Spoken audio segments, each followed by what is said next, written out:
Kita tidak selamanya hidup. Kita tidak selamanya hidup adalah kenyataan yang sering kali kita lupakan dalam kesibukan sehari-hari. Padahal, kesadaran akan keterbatasan waktu bisa menjadi pengingat untuk menjalani hidup dengan lebih bermakna dan bijaksana.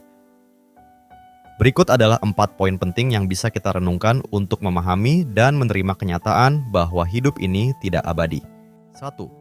Menyadari keterbatasan. Waktu, salah satu sumber daya paling berharga yang kita miliki.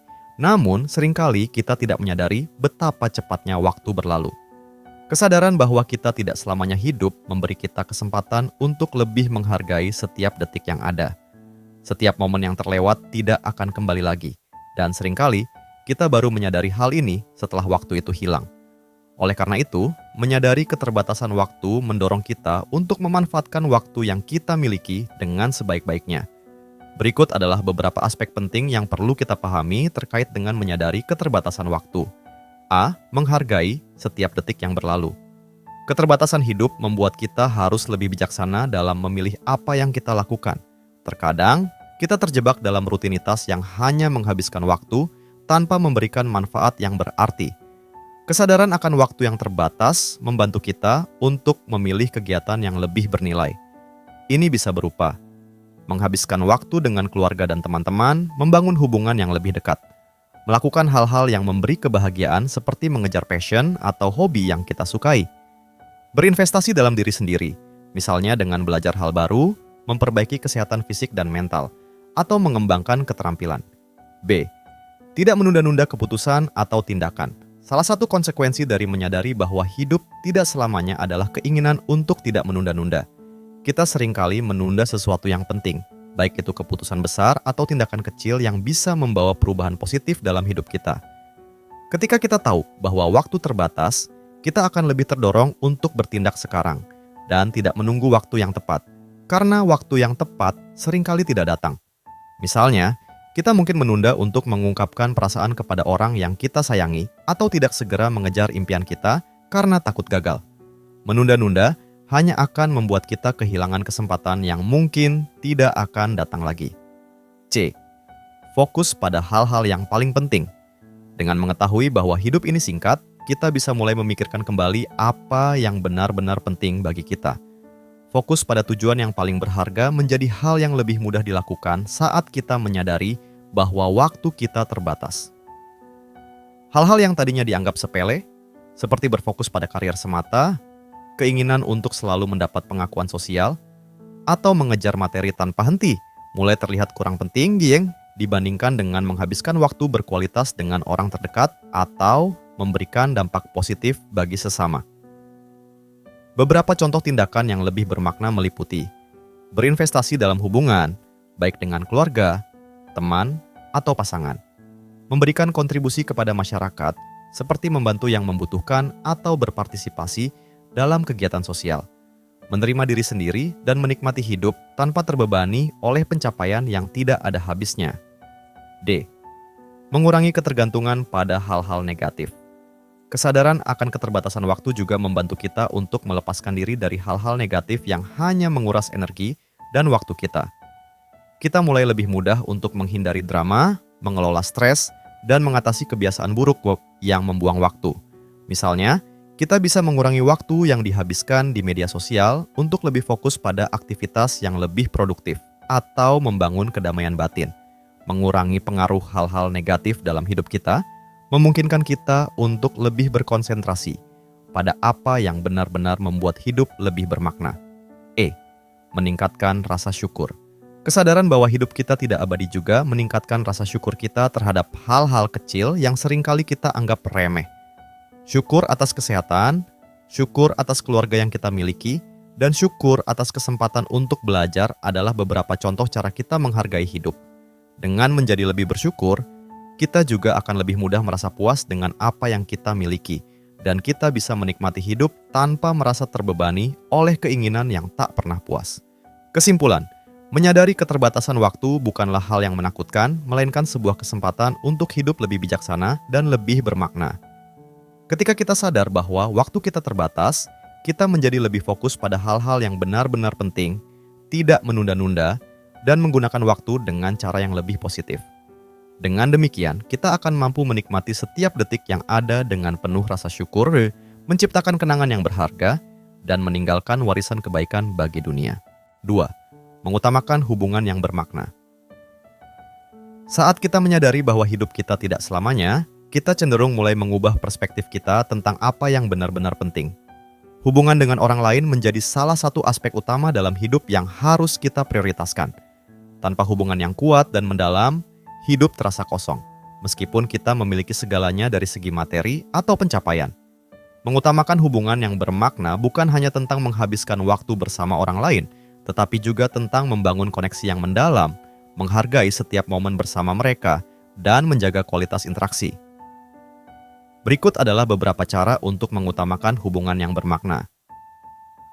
Menghabiskan waktu berkualitas dengan orang terdekat.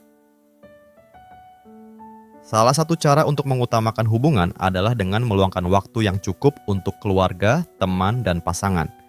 Ketika hidup kita semakin sibuk dengan pekerjaan dan kegiatan sehari-hari, kita seringkali merasa tidak punya cukup waktu untuk orang-orang yang kita cintai. Padahal, waktu yang kita habiskan bersama orang terdekat adalah salah satu hal yang paling berharga dalam hidup.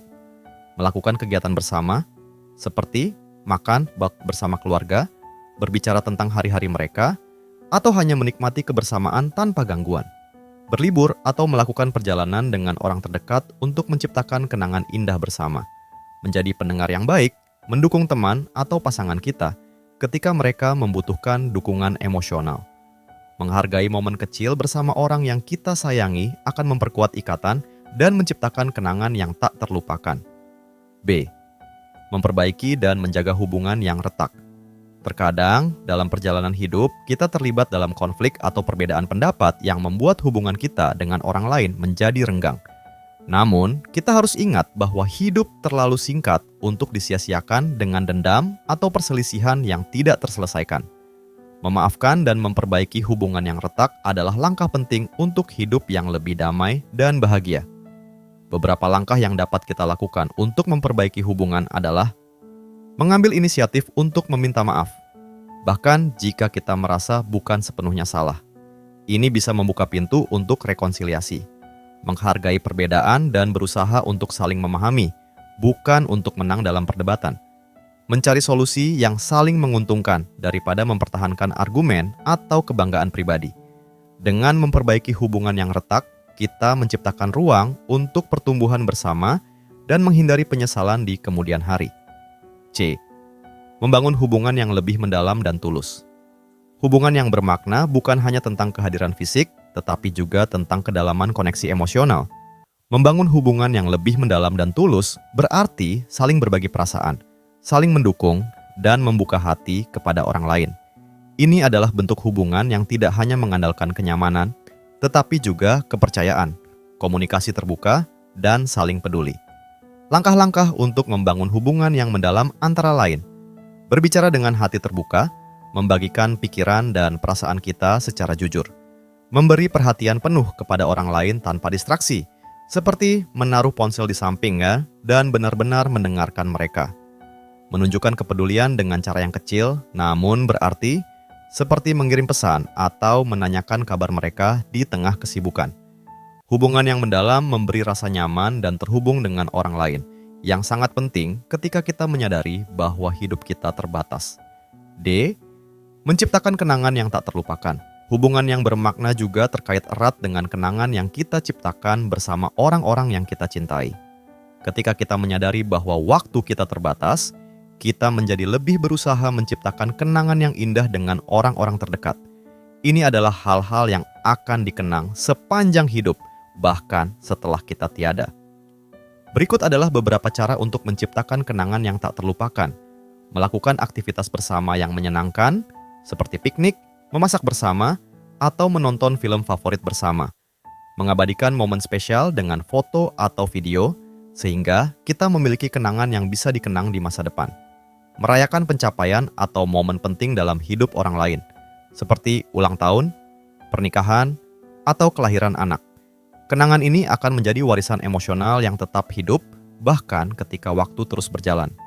Kesimpulan, mengutamakan hubungan yang bermakna adalah kunci untuk hidup yang lebih penuh dan berarti. Saat kita menyadari bahwa kita tidak selamanya hidup, kita menjadi lebih sadar bahwa hubungan yang baik dengan orang terdekat adalah salah satu hal yang akan terus dikenang setelah kita tiada. Menghabiskan waktu berkualitas, memperbaiki hubungan yang retak, membangun kedalaman emosional dalam hubungan, dan menciptakan kenangan bersama orang-orang tercinta adalah cara terbaik untuk memanfaatkan waktu yang 3. Menjalani hidup dengan lebih bijaksana. Kesadaran bahwa kita tidak selamanya hidup mendorong kita untuk hidup dengan lebih bijaksana. Hidup yang bijaksana berarti kita tidak hanya sekadar menjalani kehidupan secara otomatis, tetapi kita juga memilih untuk bertindak dengan penuh pertimbangan dan kesadaran. Setiap keputusan yang kita buat, setiap langkah yang kita ambil, akan memiliki dampak bagi diri kita sendiri dan orang lain di sekitar kita. Oleh karena itu, menjalani hidup dengan bijaksana adalah hal yang sangat penting agar kita bisa mengoptimalkan waktu yang kita miliki untuk hal-hal yang benar-benar bernilai. Beberapa cara untuk menjalani hidup dengan lebih bijaksana adalah A. Menentukan prioritas hidup. Salah satu aspek paling mendasar dari hidup bijaksana adalah menentukan prioritas yang jelas. Tanpa prioritas, kita akan terjebak dalam rutinitas yang tidak memberi dampak positif. Menetapkan apa yang paling penting dalam hidup adalah kunci untuk memanfaatkan waktu dengan sebaik-baiknya. Hal-hal yang menjadi prioritas utama seringkali adalah keluarga dan hubungan pribadi, yang menjadi sumber kebahagiaan dan dukungan kita. Kesehatan, yang memungkinkan kita untuk menikmati hidup dan mengejar tujuan hidup. Tujuan hidup atau impian yang ingin kita capai yang memberi kita motivasi dan arah. Dengan memprioritaskan hal-hal yang paling penting, kita akan lebih fokus dan tidak mudah teralihkan oleh hal-hal yang kurang penting atau tidak mendesak. Menghindari perasaan bersalah dan penyesalan. Menjalani hidup dengan bijaksana juga berarti tidak terjebak dalam perasaan bersalah atau penyesalan atas hal-hal yang sudah terjadi. Setiap orang pasti pernah membuat kesalahan atau mengalami kegagalan, tetapi yang terpenting adalah bagaimana kita belajar dari pengalaman tersebut dan berusaha menjadi lebih baik di masa depan. Bersikap pemaaf pada diri sendiri adalah salah satu bentuk kebijaksanaan. Ini akan membebaskan kita dari beban emosional yang hanya menghambat kemajuan. Dengan menerima kesalahan dan menjadikannya sebagai pembelajaran, kita akan lebih tenang dan terbuka untuk perubahan positif Dace. Berbuat baik tanpa mengharapkan balasan hidup yang bijaksana juga berarti berbuat baik tanpa pamrih. Seringkali, kita melakukan sesuatu dengan harapan mendapat balasan atau pengakuan. Namun, hidup dengan bijaksana mengajarkan kita untuk memberi tanpa mengharapkan apapun sebagai balasan. Berbuat baik bisa dalam berbagai bentuk, seperti membantu orang lain, baik dalam bentuk materi maupun dukungan emosional. Memberikan waktu untuk mendengarkan orang lain atau menghabiskan waktu dengan mereka. Menghargai orang lain, baik dengan kata-kata maupun tindakan yang positif. Kebaikan yang kita lakukan akan meninggalkan jejak yang lebih dalam di hati orang lain. Dan, meskipun tidak selalu mendapat balasan langsung, kita akan merasa puas karena sudah melakukan yang terbaik bagi orang lain. Mengelola waktu dengan lebih baik. Waktu adalah sumber daya yang terbatas dan salah satu aspek utama hidup bijaksana adalah mengelola waktu dengan efisien. Terkadang kita terjebak dalam rutinitas yang menguras banyak waktu tanpa hasil yang berarti. Oleh karena itu, mengatur waktu dengan bijak menjadi sangat penting. Beberapa cara untuk mengelola waktu dengan lebih bijak adalah menghindari penundaan dengan membagi tugas-tugas besar menjadi bagian yang lebih kecil dan lebih mudah dikelola. Membuat jadwal harian yang mencakup waktu untuk pekerjaan, istirahat, dan kegiatan sosial agar hidup tetap seimbang. Menghindari gangguan seperti media sosial atau hal-hal yang tidak mendesak, agar kita bisa lebih fokus pada tugas atau tujuan yang sedang dikejar. Dengan mengelola waktu dengan bijaksana, kita bisa memaksimalkan produktivitas dan menghindari stres yang datang dari pekerjaan atau tanggung jawab yang menumpuk. Menerima perubahan dan ketidakpastian hidup yang bijaksana juga berarti menerima kenyataan bahwa hidup ini penuh dengan perubahan dan ketidakpastian. Kita tidak bisa selalu mengontrol apa yang terjadi di sekitar kita, tetapi kita bisa mengontrol bagaimana kita meresponsnya. Menerima perubahan dengan lapang dada dan belajar untuk beradaptasi dengan situasi baru adalah bagian dari kebijaksanaan. Ini mencakup menerima kegagalan sebagai bagian dari proses menuju kesuksesan. Belajar dari pengalaman, baik itu pengalaman yang baik maupun buruk. mengembangkan fleksibilitas dan kemampuan beradaptasi, sehingga kita tidak mudah terhenti oleh rintangan atau kesulitan. Dengan menerima ketidakpastian, kita akan lebih mudah menghadapi tantangan dan tidak merasa terbebani oleh hal-hal yang di luar kendali kita. 4. Kesimpulan, menghargai hidup dan meninggalkan warisan kebaikan. Kita tidak selamanya hidup adalah pengingat untuk menghargai hidup dan meninggalkan warisan kebaikan bagi orang-orang yang kita cintai. Hidup tidak hanya tentang seberapa lama kita hidup, tetapi juga tentang bagaimana kita hidup dan apa yang kita tinggalkan setelah kita tiada. Ketika kita menyadari keterbatasan hidup, kita akan lebih bersyukur atas setiap momen dan menjalani hidup dengan penuh kesadaran, mengutamakan hubungan yang tulus dan berbuat kebaikan tanpa pamrih, meninggalkan jejak kebaikan yang akan dikenang oleh orang-orang terkasih, baik melalui kata-kata yang menginspirasi, perbuatan yang membantu sesama, maupun kenangan indah yang tidak akan pernah terlupakan. Pada akhirnya, kesadaran bahwa kita tidak selamanya hidup mengajarkan kita untuk hidup dengan lebih bermakna, mencintai tanpa syarat, dan meninggalkan warisan kebaikan yang abadi. Hidup kita mungkin terbatas, tetapi dampak kebaikan yang kita tinggalkan bisa bertahan selamanya.